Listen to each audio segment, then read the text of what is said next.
Hey everyone, welcome back to the Layback Podcast. Joining us today, his words, I think the more hated half of the Cespedes Family BBQ in Less Jake Mintz. likable. Less Less likable. likable, sorry, more Less hateable likable. is too harsh. Less likable half of the Cespedes Family BBQ, the baseball barbecast, and a bunch of other barbecue-based puns. But nonetheless, it's Jake Mintz. His better half, as I think he would say, Jordan Shusterman, I believe is already out in Arizona with the pitchers and catchers. He reports with them. And we are lucky enough to, I guess, dive into the cultural side of baseball for possibly the first time on the Layback Podcast. As all you listeners out there know, we're very development focused, very rehab focused, giving players an opportunity to tell their stories. But today we have someone who is often telling the stories of players, helping to kind of write the current history of the game. It's cool to say that you are one of the Hmm. authors of the way that all of us baseball fans actually consume the game today. So, Jake, thank you so much for joining us. And with that, and before I say anything else too dumb, I'm going to hand it over to you for the rest of the bio. Great. Yeah, thanks for having me, dude. This is rad. So I work for Yahoo Sports. They pay the bills. I'm a senior writer over there, do podcasts there 3 days a week. I've worked at a number of different places over the baseball media journey, MLB.com, did a podcast with The Ringer, SiriusXM, Fox Sports for a while, now been at Yahoo for a while, and it's been the best job I've ever had. Get to cover the sport. I mean, it's a blessing. Been at the World Series every year since 2019, which is preposterous to me. And I feel humbled and lucky that I do get to play a role in telling the story of the sport, which I love very dearly. As you know, Adam, I played poorly in college at Wash U in St. Louis. Go Except Bears, for 1 year. except for One one year, year absolute where I stud. played quite well. The cauldron that birthed one Mr. Durbin, the starting third or second baseman for the Boston Red Sox, recently traded. Go Bears. But yeah, and we met a couple years ago because I was invited to host a conference, a seminar at Wake Forest University where you were presenting. They needed someone with media experience and media chops to hop in and kick it to the next presenter. It was a tough crowd. I mean, if you've ever done stand up, um, doing Saturday and Sunday morning early for a bunch of hungover front office and player dev and coaching dudes. I mean, that was tough scene. Tough scene. I mean, we made our way through it. We left it all out there. But I let's just say I've been in front of easier crowds. That's the bio. I would say that's the overview. I'm excited to have a conversation about just how to translate some of these more complicated concepts that I would imagine you spend your time thinking and talking about to a wider audience is in a way what I do for a living. Wonderful. And kicking myself a little bit now because I even thought about in the intro, what I should have done is say the reason we're having you on is not to talk about anything you do on the cultural side of baseball or telling the story of baseball, but just to tell your story of your own elbow injury, much like every other player we have on to interview. Because I know that's ultimately where your expertise lies is your own elbow injury, Oh yeah, correct? I think I'm the only dues paying member of the Baseball Writers Association of America to have received Tommy John surgery. I feel pretty confident about that. But my Tommy John surgery is not particularly interesting. I think, in a lot of ways, uncovering the elbow epidemic in our sport is like the next frontier. Why do players get injured? How can we prevent it? In my case, it was very straightforward. Was a college reliever at a D3 school that was pitching a ton. I graduated. I continued to pitch in a men's league and stopped doing any arm care whatsoever. Increased the beer intake, decreased the amount of stretching I was doing, and continued ripping sliders off as hard as I could from a low slot. And kablooey went to UCL. We do not need Flex Pro Grip or Sherlock Holmes on the case in my instance. That is for sure. But I'm also going to assume the other thing you didn't mention in there is not only did you transition from reliever that's appearing in damn near every game to pitching and throwing for that matter only on Sundays and trying to go CG every time you picked up the ball. Yeah, I was without any sort of like change in my work, like build up or training. I went from probably throwing about 4 innings a weekend, maybe two on a Friday, two on a Sunday, to like nine once a week. With no throwing in Like, between, of course. yeah, with like not throwing during the week because I was working, like I was an adult. It was almost like if you said to me, "Hey, great college career. Your challenge is to speed run tearing your elbow ligament. You need to do this as quickly as you possibly can." On your mark, it's like, go. I think that the way I went about it is not very different than the ideal path to tearing your ligament. And that I take a lot of pride in that. In a weird way, it probably brings you a little bit closer to the game as you hear some of the old heads around the game now talk about, I don't know why these guys are throwing these weighted balls or doing all this crazy stuff. They're all going to get hurt. And you're probably out here like, no, actually, to an extent, guys, I that's what's keeping them healthy. That's what keeps guys healthy. Yeah, I mean there is certainly something to, velocity playing a role in that and in injuries. And, for me, I was at 80 to 83, so that wasn't why. I always tell guys that I'm interviewing big leaguers, like, think about how garbage my mechanics must have been for me to tear my UCL throwing 80. Like That's hard to do. Like that's hard to do. the science would show you probably need to throw in the mid 80s to eclipse Yeah. what the body can handle from a torque perspective. I'm a If you're doing scientific, I'm a yeah. scientific maven. I'm a hero. I'm breaking the barriers of what, biomechanics deemed possible. Look, I do anybody get can get hurt. Anybody can get hurt, even you, um, kids. I do get a lot of flack from fellow writer pals of mine for having had Tommy John. They'll always say like, "Oh yeah, when Jake's interviewing a pitcher, like he always makes sure to, put his elbow up to his head and stretch and be like, yeah, oh, this little thing."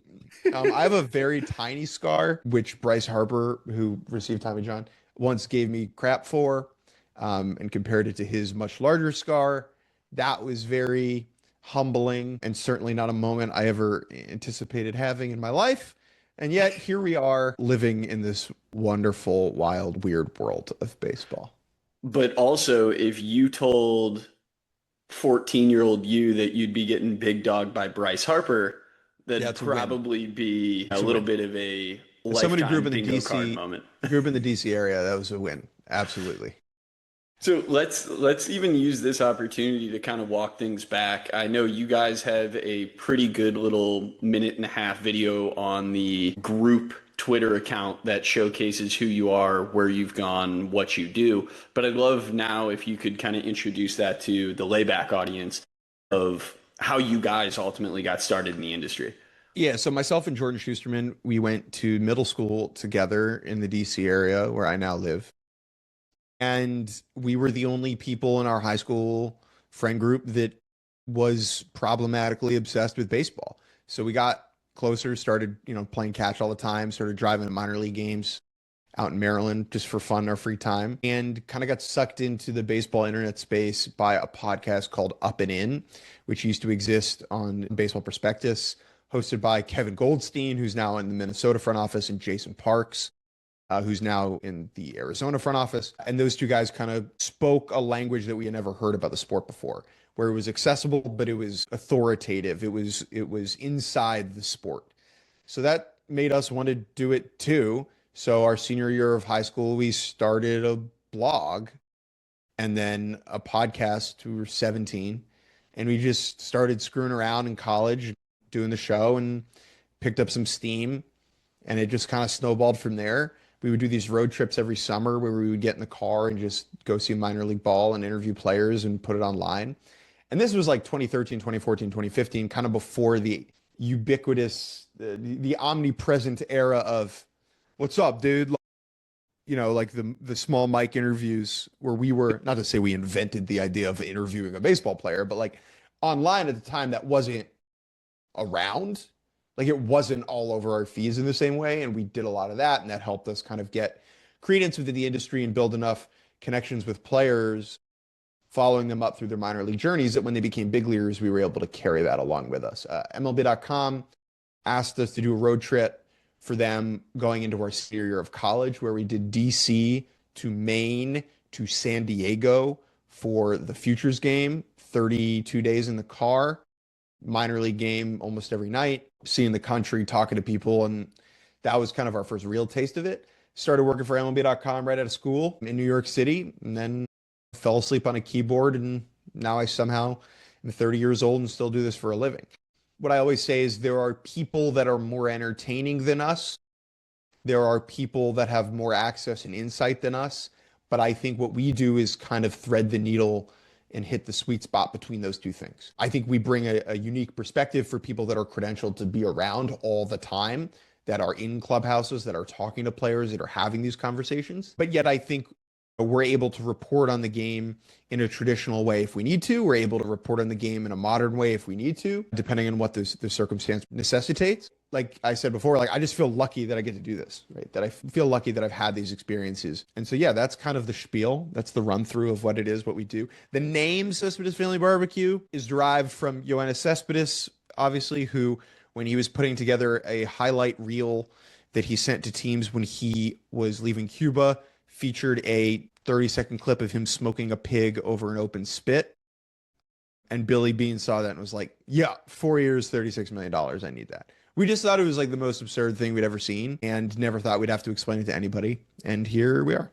Besides basing your entire original platform off of Cespedes roasting a pig, was there any kind of sliding door moment where you guys were able to step through or look back and be like, it was that interview or that moment where we crossed over from just a couple of college pals or high school buddies having fun to people with a true platform?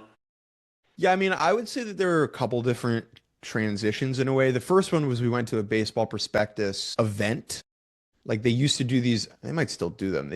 They would have the writers and a couple front office people with a team like show up and do a panel and a Q&A at a stadium.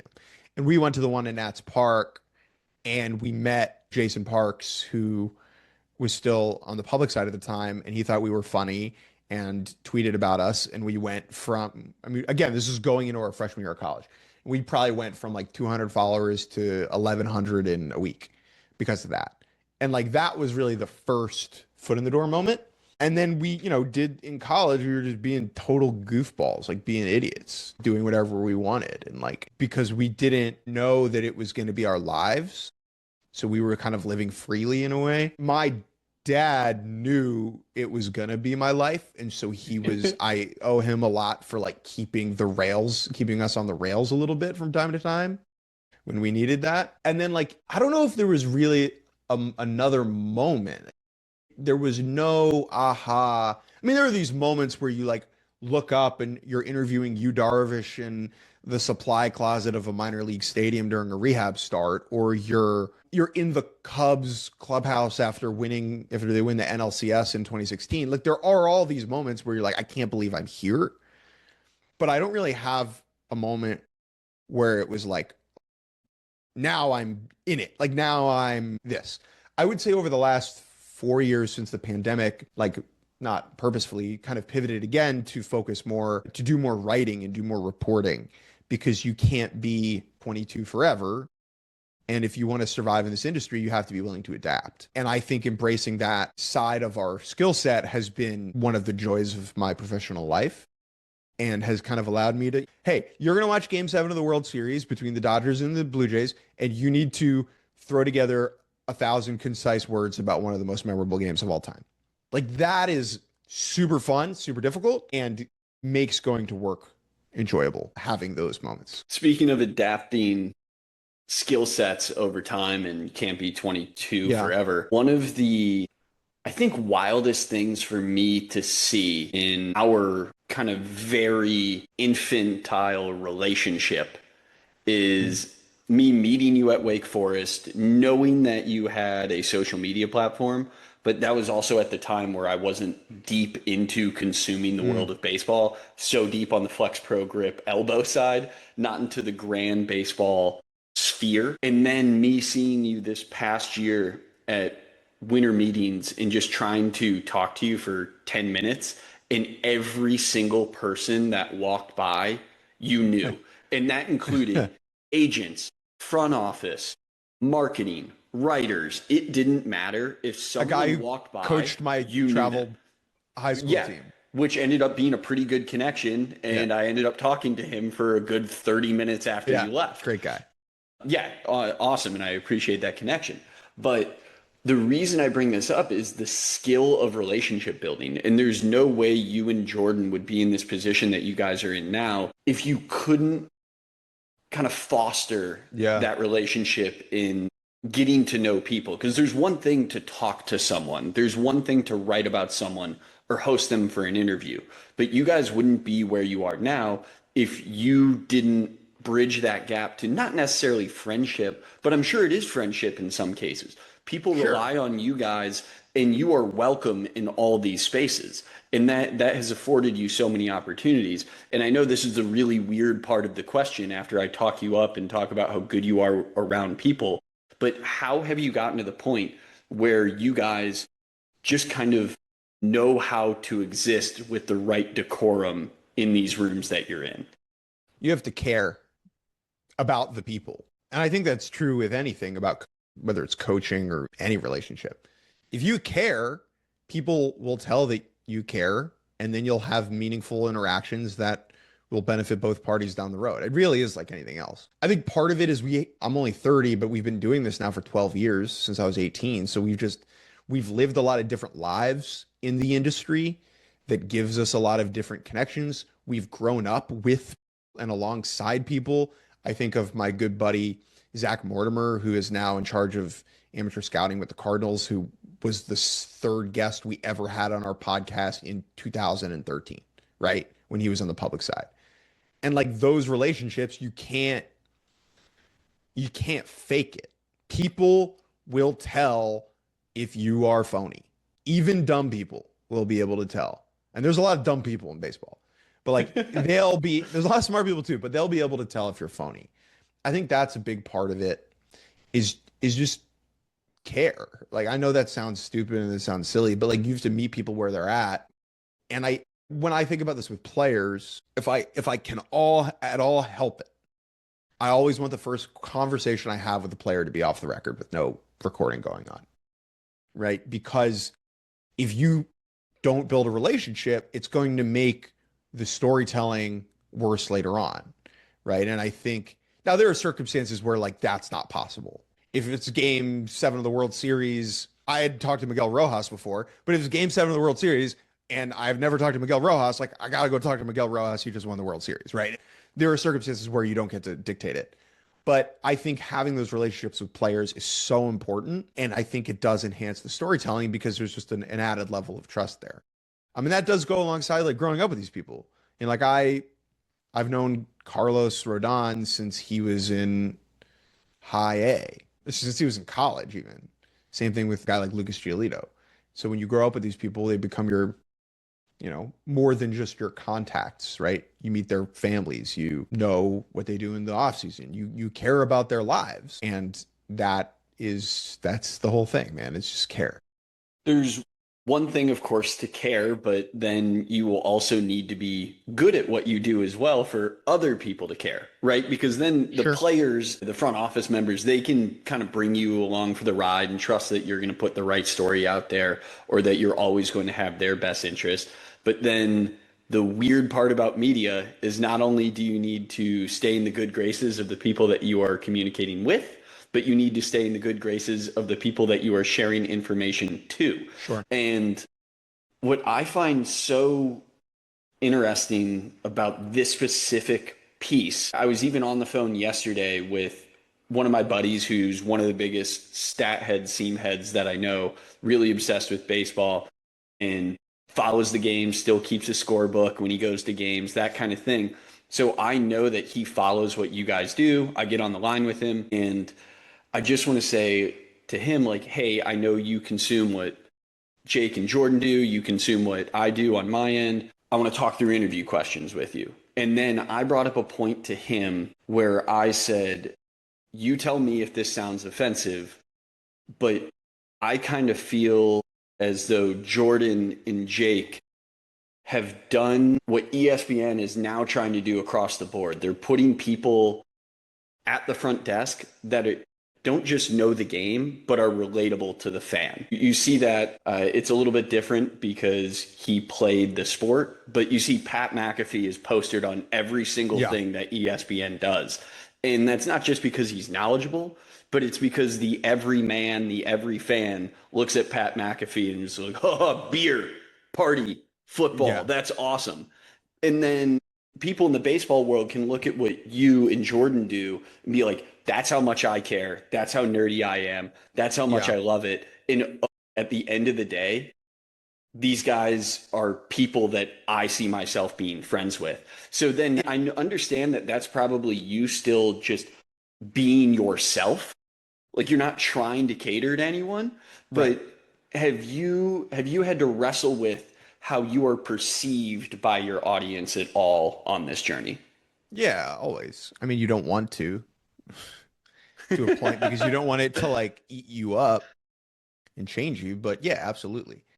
I mean, I don't think it's ever conscious to be like, oh, you know what I should do? I should be louder and have more hot takes, you know? Straddling the line in a responsible way between entertainment and insight is very difficult and is very important. Where I think there are times like McAfee is embracing entertainment as the priority. And I think what has happened in a lot of sports media is that entertainment is superseding insight, truth, whatever you want to call it, right? And I think that is just a reflection of what the audience wants or what the audience maybe even thinks it wants, whatever that means. And I think that that is the most difficult part is where do I draw the line? I was thinking we were doing off-season grades the other day. Good episode, team, by the way. And I was, thank you. And I was like, the Dodgers, I was like, A or F. Because they got Kyle Tucker, they're ruining the sport. And like, I don't think the Dodgers are ruining the sport. And I'm saying it partially as a joke, but like I went on a show yesterday and like, you said the Dodgers are ruining the sport. Right. And so it can be a difficult line to straddle. But I think, especially when you have audience, there's really two different audiences that you're always dealing with. The audience who knows you and the audience who doesn't. And the audience that knows you, the audience that we've had for years that listens to the shows or whatever, they understand us. And so if I go on the show and I'm like, you know who's a bum? Ronald Acuna Jr. Those people know that I'm kidding. And obviously know that I'm kidding, right? That I don't think one of the best players in the world is a bum.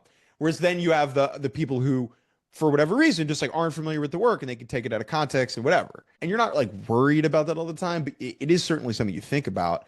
And you just have to be cognizant of what you're saying and why. But I do think that you are kind of onto something about just sports media in general, insight versus entertainment. And I think that that has led some people astray over the years and has watered down what the consumer gets when you go too far in either of those directions. And that will provide the perfect segue for us to go into the information side of this podcast. Yeah. Because yes, I definitely wanted to bring you on to tell the story of you and the development of what you guys do, because we are about telling the story of the human side of things. But also, this is an opportunity for me and my side of the aisle to get educated of what actually is going on in the world of professional baseball. So I don't think there's a better way to kick things off than to ask about the trends that we potentially expect to see this year, specifically on the pitching side. So maybe that'll challenge you a little bit to think here. But we've seen the year of the splitter happen. We've seen the year of the shift on the defensive side happen. If you had to make a prediction for what the year of is going to be for 2026, what are we going to call it? ABS. This year, it is the biggest story in the sport, and it is not close. Even bigger than all of the labor brouhaha. That will resolve itself at the end of the year into next offseason. Very little will happen during this upcoming season on the field, in my opinion, that will impact the future of this sport from like a structural perspective, either the Dodgers will win and people will be more mad, or they won't and people will be as mad, right? Like those are the options. ABS will dramatically reshape the way that we watch the sport and the way that the sport is played and strategized and discussed in a way that I think for the better. But I think it has been under talked about just like how dramatic of a shift this is going to be. Does it alter the way that pitchers use their mix, right? You would never purposefully throw a curveball up in the zone, right? Are guys going to try? This is where my side of the aisle might argue a little bit more, but okay. Yes, in the traditional sense, right? I'm with you. That is considered to not be an optimal. I will entertain the take. Right. Like, are guys going to try and clip the top of the zone now with curveballs? Are they going to try and clip like the bottom of the zone? We're going to have pitches. Someone's going to throw a curveball that bounces before it's caught and is called a strike. And people 100%. Are going to lose their craniums. Like, who is allowed to challenge from teams? Who is not allowed to challenge? Data in the minor leagues shows that pitchers are the worst at this by a pretty significant amount, that they think they are better than the reality. Now, part of that is understandable because how many pitchers are actually looking at the strike zone when the ball crosses the strike zone? 0.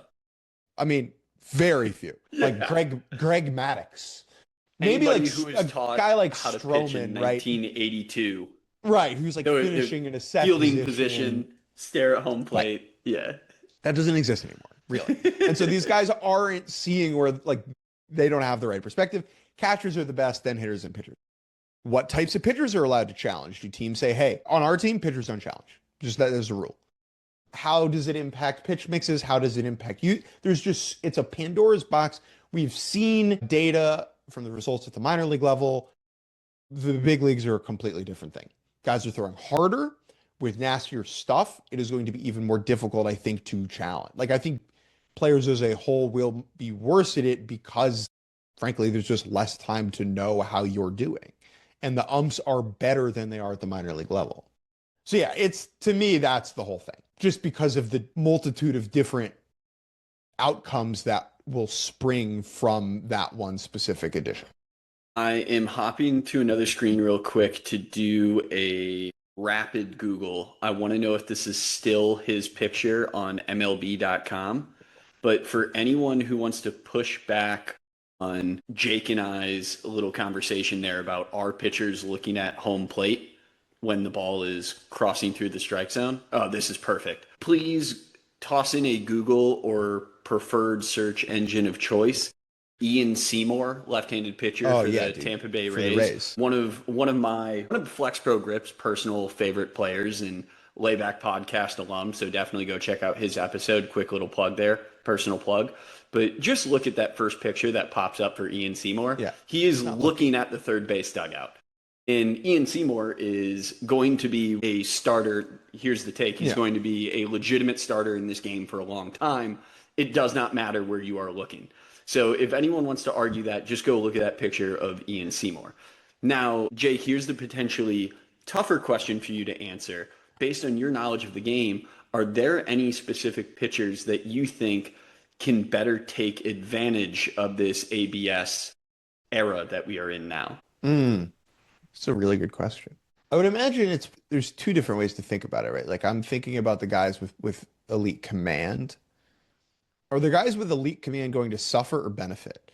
On one hand, they could benefit because if they just clip the edge, it's a strike.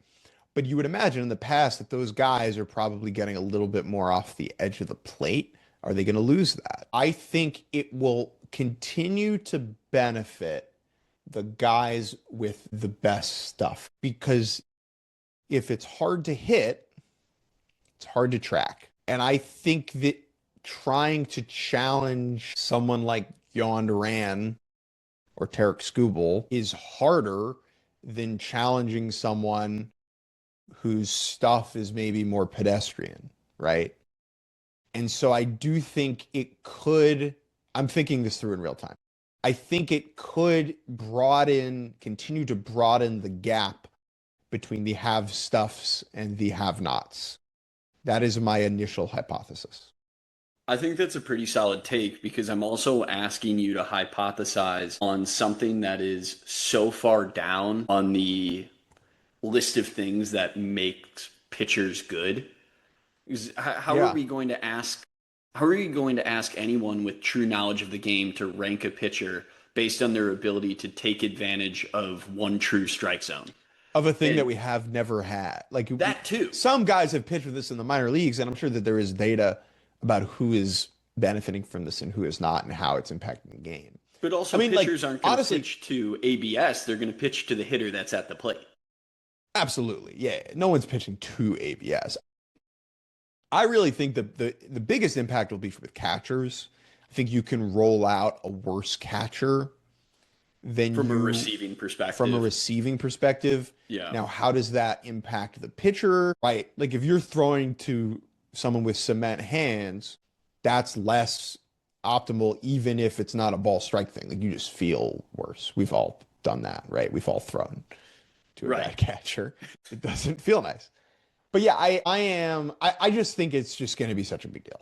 And I have not spent enough time thinking about it. I think that the industry has not spent enough time thinking about it. And I am super intrigued with how it plays out. I am too. And I guess I really haven't come to the official conclusion in my own mind yet of how big of a deal this is actually going to be. I don't consume enough minor league ball for me to form a true opinion either way. I just see little clips of it and I'm be like, oh, that's cool that we actually know what is a strike and what is a ball now. But there is some subjectivity to baseball that is a little bit fun, knowing that you can game plan for a specific umpire.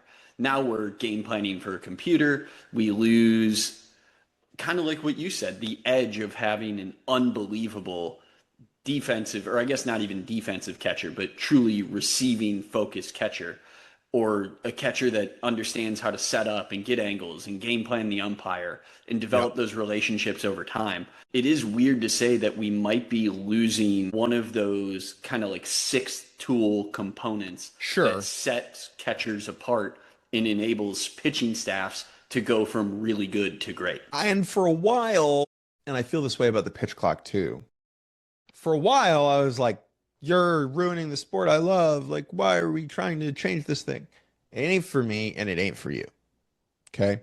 We're so fucking close to the screen. You know, the idea that we won't or we might not have a situation where fans are whining about bad calls in an important playoff game is so much more important and impactful and good for the sport than you and I being like, oh, but like I want to watch Austin Hedges. Like, I love Austin Hedges. We want to watch Austin Hedges, like, you know, dig a slider out of the dirt and show it to, you know, Dan Iasonia. Like, we're watching anyway. No one's like, this ruins everything. I'm turning this off. No, this is for the masses. And I think that that's a good thing. Will we lose parts of the sport as it modernizes itself? Certainly.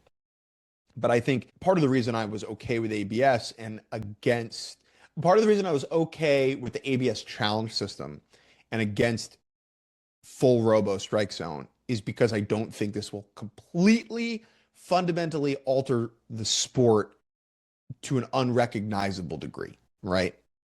Whereas I think robo umps all the time would have done that.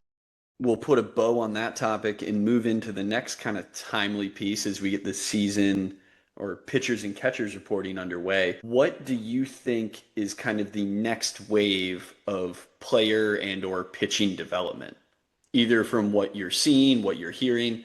I guess that's the beauty of you kind of having your ear to the ground. I don't know how much of these types of conversations you're really having. So even if you just need to pull something out of thin air and present it like you've been mulling over this for ages, please take it away. Well, it's not necessarily like I feel like everyone's trying to find the next thing. Of course. That's how we Always, operate. all the time. That's how we operate. One trend that I'm very interested in is the new generation of pitchers matriculating to the big leagues grew up with this language. They grew up in a modern developmental landscape. And so much of the narrative of the dynamic over the last decade has been, how do we teach old dogs new tricks? How do we take these major leaguers and show them that we can make them better by using modern methods? And I don't think, and every year that becomes less and less of the question, right? Because, I think about me. I did not have weighted balls in college because I graduated in 2017. They were around. It wasn't Maybe one omnipresent. kid on the roster had them. Yeah, at the D3 level, guys weren't doing weighted balls. Like, come on. Now it's like every single person and every single kid at the high school level that wants to play at the college level is probably at least picking up a weighted ball. Like, what percentage of D1 pitchers have ever picked up a weighted ball now versus 10 years ago? I mean, it's a dramatic difference. And so I think what that does from a developmental standpoint is it changes slightly the type of person that you want to have around a bit, because it's not like you're not teaching the 100 level or 200 level class anymore, right? You're teaching the 400 level class because the guy that you're bringing in, 30% chance they know that they're a supinator, which is nuts compared to where we used to be. And so that to me is a very dramatic shift in how the game gets taught. Players have never been more educated than they are today. And I think that that's a benefit. And it will, like, there's been so much low hanging fruit at the pro level, even still, in terms of getting better at developing, particularly developing pitching. And I think that there are very few orgs left that are doing this wrong. Like the Washington Nationals were doing this wrong for a long time, and they modernized over the winter. The Colorado Rockies were doing this wrong for a long time. They made some really good hires over the winter. And so it's like, you can't just buy a Traject or a Trackman or a Rapsodo and put it into your facility and think that that's going to mean you win games. Whereas 8 years ago, 10, 15 years ago, the Astros were like, wow, Colin McHugh's curveball's got a wild spin rate. Let's get him in here, right? The game has changed again. And so I think that that is just a general dynamic that I think is worth thinking about every year as it changes a little bit. I haven't put too much thought to that, but you do bring up a great point, how there are fewer people that grew up in our era, and it is kind of hilarious to think about, because I'm guessing you grew up in a house that had dial-up internet at least for a little bit, maybe for a couple years. I know A I'm little bit, just yeah. a couple years older than you. I was born in '93, so I'm 32 right now. But that meant for some of my formative years, I needed to yell around the house to make sure nobody was getting on a phone call if I wanted to get on AOL, for then that to take 15 minutes for the computer to even fire it up. And that meant that I also didn't throw on a radar gun, because those two things Yeah. kind of went together for a long time. I didn't throw on a radar gun. I don't The know. baseball, Yep. The one for that had one the little year, the radar one that screen. had the radar screen on the ball. I mean, talk about freaking junk science. But like, that was the closest we got. I think the first time I threw in front of a radar gun was probably like high school showcase stuff. Like, it And that was a wasn't a big thing. deal to find out. Big, That was a massive deal. And huge now, deal. much like you were saying, whatever percentage of college athletes have thrown weighted balls, hell, I would probably say of future college pitchers, it wouldn't surprise me if 25% of them own a pocket radar or have one in within one phone call away, I have which one in is my just closet. insane. Like, Yeah. I have one. And I don't pitch at all. Like, yeah, but that's just part of the game now. And to think that years ago you needed to call somebody to call somebody to call someone else to get access to maybe find out how hard you throw. And now every athlete who right. walks in the door of a player development facility knows both the ideal and most likely miss of their fastball, curveball, But slider, changeup. and everything that goes along with it. I really do think it, again, like if your students are coming in with more information than they used to, you need to change the way that you're teaching. And there are benefits to a more educated player base, but it can also make a, coach or developer their job more difficult. And I think it kind of goes back to a little bit what we were talking about before, where then it's just interpersonal relationships and communication, and that's taking precedent over technical knowledge. If everyone's got the technical knowledge, okay, how are you separating yourself? I think of someone like, Ryan Fuller, who is the director of hitting for the White Sox. And like Ryan was a high school teacher. If you could teach, you could teach. If you can communicate information, you can communicate information. Whether that's Mesopotamia or kick change, right? You could teach. And I think that we're going to continue to see that type of dynamic exist because when the players are coming in with more information, you have like a higher baseline from which to start. And I think it might lead to like a younger group. So you can have players, the coaches that relate to your players a little bit more. I don't know. I mean, there's a reason I'm not running a front office. I'm in the cold weather on February 12th because I don't have the answers. I'm not at a complex right now working for a team. That is, I didn't know that history, or I guess the makeup of Ryan Fuller, but then you think about other great coaches in the game, or someone that I'm a massive fan of personally. So I'm going to call him a great coach in the game, although his track record, I think, would say great coach. But Robin Lund, Oh, assistant yeah. pitching coach, bullpen coach for the Detroit Tigers. The best He's a example. college professor. For like 15, 20 years. Right, yeah.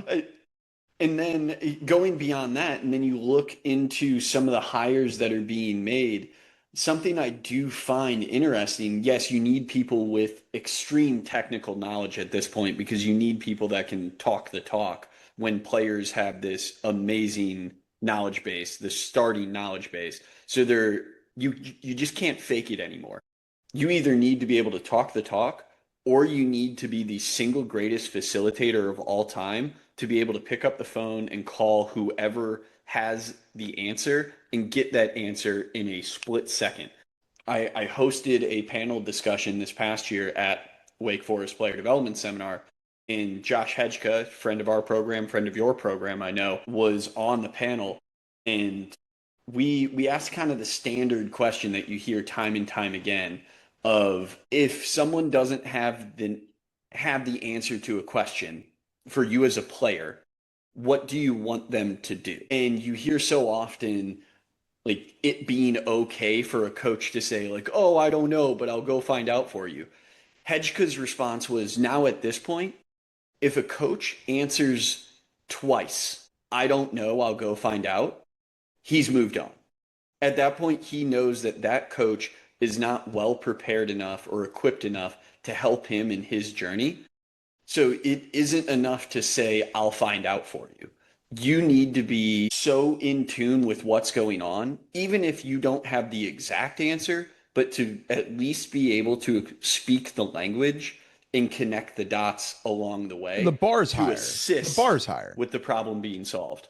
Yeah, the bar's higher. And that's because, in part, the democratization of information has given different types of people access to build the toolkit to become great coaches.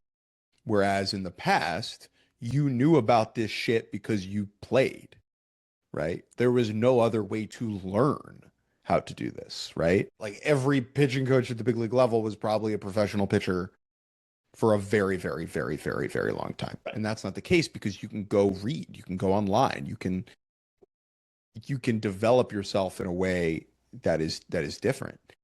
And I think that that's a good thing, but it also does make the field more crowded. If I can get a driveline cert, so can, 200 other people trying to get the same gig as me. And so then it becomes, how do you stand out? You stand out because your interpersonal skills are elite. You stand out because you're an elite communicator, or you stand out because you're more prepared than everybody else. You're just freaking smarter, right? And that's it. That's how you succeed. That's how you win. I'm thinking of like Eric Jagers, who's running the Mets pitching. Does Eric know more facts than other pitching developers? Does he communicate better than other pitching developers? Is he more organized? Like, what is the separator for him? It's not necessarily like we all have, Eric has the same information. I would say 95% of the same information that we can all have on our phones, right? About what's good about pitching, what makes a good pitcher. It's all on here. He's able to keep it up here so that when he communicates it to the player, it's coming across in a more authentic manner. Whereas, like, I'm just thinking, if I was coaching and a player's like, hey, my changeup isn't fading the way that it used to, why do you think that's the case? I could, like, fucking ask ChatGPT, or I could go online and whatever. But if you're right, like what Hedge said, like, you got to have that answer ready for you in the moment. Something that we probably should address on this exact topic is it does open the door for outsiders to get in the game. I mean, Which is a good thing. I agree. I mean, look at us. Yeah. We both played college baseball. We love baseball, but I didn't throw an inning in college baseball. I was an infielder who happened to hit okay. But I stayed in the game and I saw a gap in elbow injuries and tried to do something about it. You did an incredible job building a platform, building relationships, telling the story of the game. And it's given us the opportunity to live within the game we love. And what I think is so amazing is that isn't just limited to us kind of skirting around the outside of the game, being support or telling the story. Now you see people, for example, as polarizing as he is, and although this is more of a pitching discussion as opposed to a hitting discussion, you can see people like Richard Shank have a major role in the current story of professional baseball, being Aaron Judge's hitting coach. And that's a guy that was a teacher and a pool shark. And now he is the hitting coach, the private hitting coach for the best hitter in the game today. Absolutely. Those are facts. I think it is interesting, right? Because we all have access to information, in a way, it's like, oh, anybody can get in. But the democratization of who's coaching, I do think is going to, and has already negatively impacted who's playing. Whereas the technology and the information becomes more important, that shit's expensive, right? Like having access to these, to whatever, whether it's, motion tracking, like mocap stuff or pitch tracking stuff or whatever, that's expensive and not everyone has it. And so I'm curious to see how it continues to like stratify baseball players from like a financial standpoint, where it's like, if I have access to force plates when I'm 14, I'm probably going to end up better than the kid that is just as good as me but doesn't have that when they're 14. And so that then like pushes the game down a slightly problematic road. And I'm not saying that like we need to nerf our own technological achievements. I mean, we are in capitalist America. But like, what are we doing as an industry to ensure that the people receiving the information, like that we're not just having rich kids getting better at a younger age, right? And that's even true at the college level now, where it's like, you want to play D1, man, like you got to be pretty close to a finished project if you want to be at a Power 4, right? Because everybody's starting younger and younger and younger. And so I don't know the answer to that, because if you're a good coach and a good communicator with good tech, like you're going to follow the money and you're going to follow the opportunities. But I do think that like, would a guy like, is development going to be available to everybody? No. Right? What does that mean for our sport? What can we do to make sure that it doesn't send us down a truly ugly path? I'm in full agreement with you. And probably the best way I could even exemplify that agreement is to say my specific response to that force plate example that you brought up. A 14-year-old who has access to force plates versus a 14-year-old who doesn't. I would even go further in arguing that a 14-year-old who has access to force plates, the force plates are not going to be the piece of technology that ultimately is the reason that 14-year-old ends up better than the one that doesn't have access. I would argue that the fact that one of them is in a socioeconomic position to have access to force plates likely means that he can also showcase more often, go more places to be Right. seen more often.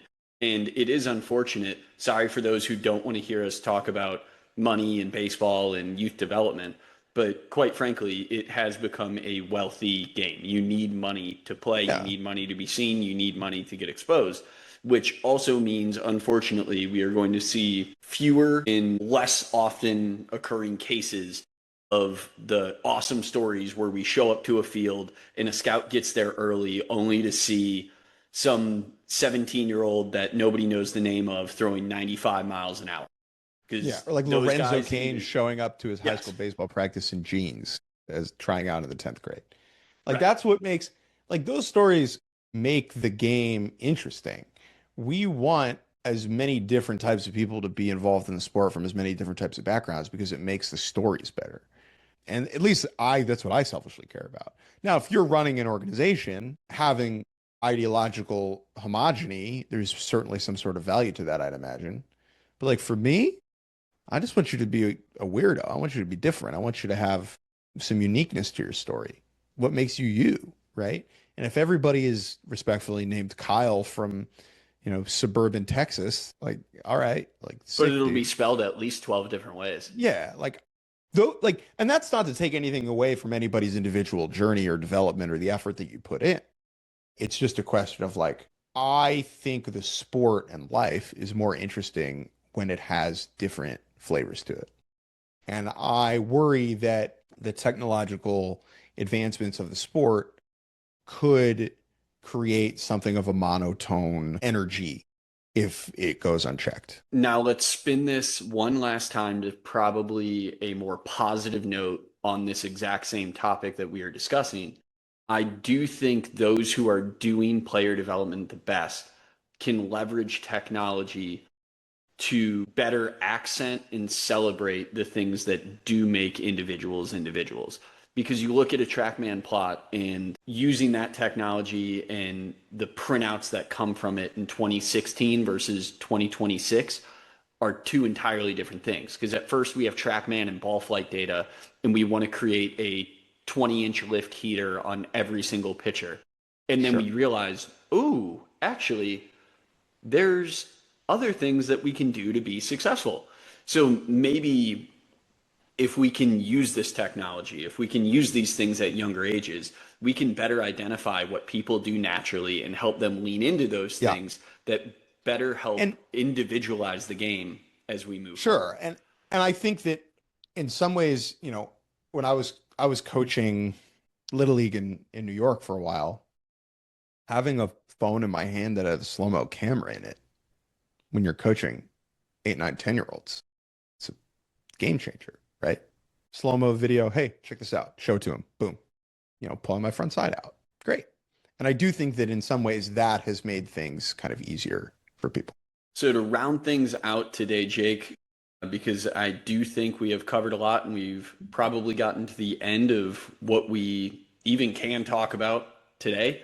I will ask you to leave us with a few hot takes or predictions for the year. I don't know if you guys have even covered this on your podcast yet, so I don't know if you are allowed, quote unquote, to get into rookies of the year, breakout performers, Cy Young, World Series picks, all for 2026. I'll go hard on one name, and that's Nolan McLean.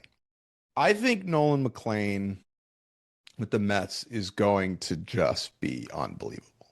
I think his athleticism is preposterous. I think he has all of the weapons that someone needs to be elite, and I think he is going to just blow us away this year and give Paul Skeens a run for his money in the NL Cy Young.